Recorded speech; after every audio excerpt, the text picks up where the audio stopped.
Manansakh min ayatin. Ayat-ayat yang dinasakh itu dihapus atau diganti. Au nunsiha atau kami lupakan ayat itu, na'ti bi khairin minha, maka kami akan mendatangkan atau mengganti bi khairin minha dengan ayat yang lebih baik, au misliha atau minimal sama. Jadi proses awal turunnya Al-Quran itu kan terjadi perubahan-perubahan.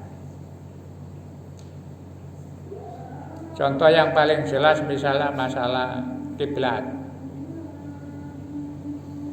Asalnya ke Masjidil Aqsa ngadepnya, kemudian tahu-tahu diganti ngadep ke Ka'bah. Jadi itu kemudian oleh orang-orang Yahudi dianggap Rasulullah itu mencela-mencela. Kemarin ngadep ke Baitul Maqdis, sekarang kok berubah. Terus ada ayat tentang perang misalnya. Awal-awal itu umat Islam diwajibkan satu orang harus berani berhadapan-hadapan dengan 10 musuh. Terus begitu temannya sudah banyak, ayatnya berubah. Sekarang diberi keringanan. Jadi ngadepi musuh tidak harus melawan 10 orang. Tapi misalnya 1 lawan 1 atau mungkin 1 orang menghadapi 3 orang. Ada perubahan-perubahan. Ayat-ayat tentang waris itu juga begitu. Dulu warisan itu yang punya hak mewarisi harta umat Islam itu ya orang-orang yang sesama Islam. Jadi misalnya saya Muslim misalnya, terus Pak Wito Muslim. Sedangkan ada saudara atau keluarga, anak, istri itu belum masuk Islam. Maka zaman dulu ketika umat Islam meninggal, anaknya, istrinya, saudaranya belum masuk Islam, itu hak waris bukan diberikan kepada keluarga, anak, istri atau saudara, tapi diberikan kepada sesama mukmin. Jadi dulu begitu. Kepedulian, kebersamaan sesama iman itu diutamakan daripada saudara yang ada ikatan darah atau nasab. Maka kalau perang terjadi, ada yang meninggal dan sebagainya, punya harta itu diwaris atas nama Islam. Nah, setelah berjalan umat Islam semakin banyak, kemudian antar keluarga masing-masing sudah bersatu masuk dalam agama Islam, hukum waris diubah. Tidak lagi diberikan kepada orang yang sesama iman, tetapi dikembalikan hak waris itu kepada keluarga.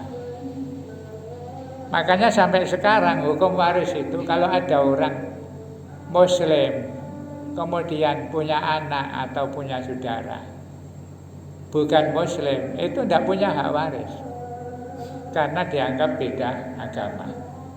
Karena asalnya begitu dulu, warisan itu atas nama agama. Yang sesama iman dapat bagian, yang tidak beriman tidak boleh menerima hak waris. Dan itu sampai sekarang berlaku. Ada orang Muslim punya saudara 4 misalnya, yang satu ada yang kafir, atau istilah kita ada yang Kristen atau ada yang Buddha dan lain sebagainya. Itu dalam hak waris Islam, orang yang tidak seagama itu tidak boleh menerima warisan.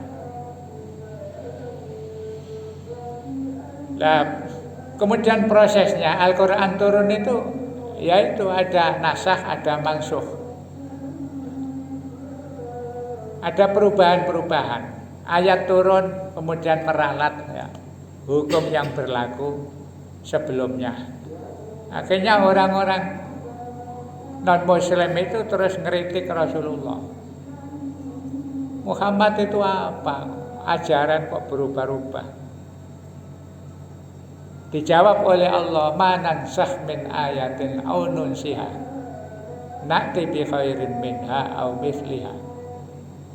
Perubahan-perubahan nasikh mansukh, ayat-ayat yang diralat itu kemudian diganti, itu mesti penggantinya lebih baik.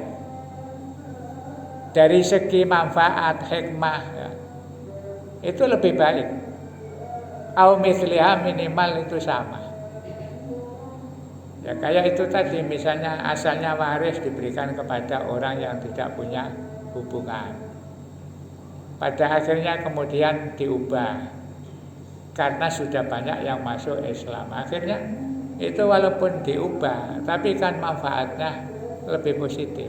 Itu yang dimaksud manansakh min ayatin. Kami tidak meralat satu ayat pun aununsiha, atau seakan-akan melupakan ayat itu, nakti bi khairin minha, kecuali ya, kami datangkan yang lebih baik atau au misliha. Alam ta'lam annallaha ala kulli syai'in qadir. Tidakkah kamu tahu bahwa Allah itu kuasa untuk melakukan dan menghendaki segala-galanya. Jadi terserah Allah mau diganti mau tidak. Itu Rasulullah hanya tinggal manut saja, bukan terus ngarang-ngarang sendiri. Tapi memang Allah menghendaki perubahan-perubahan itu, maka dampaknya lebih positif atau minimal sama. Ya termasuk sekarang kan kalau diibaratkan kitab perundang-undangan, ada ralat-ralat itu, kalau memang terjadi amandemen, itu seharusnya yang diamandemen itu penggantinya lebih baik. Jangan kemudian lebih buruk atau bahkan merugikan. Nah, kalau kembali kepada Al-Quran, itu mestinya anggota-anggota dewan itu kalau mau amandemen undang-undang, ada perubahan-perubahan, itu harus diperhitungkan. Ya nggak jauh-jauh termasuk kita lah, bikin peraturan di RT, RW, kemudian dirubah. Itu pertimbangannya jangan asal mengubah. Ini dirubah karena pertimbangan lebih baik dan lebih menguntungkan masyarakat. Tradisi Islam itu begitu. Perubahan perundang-undangan itu tujuannya nakti bi khairin minha au misliha.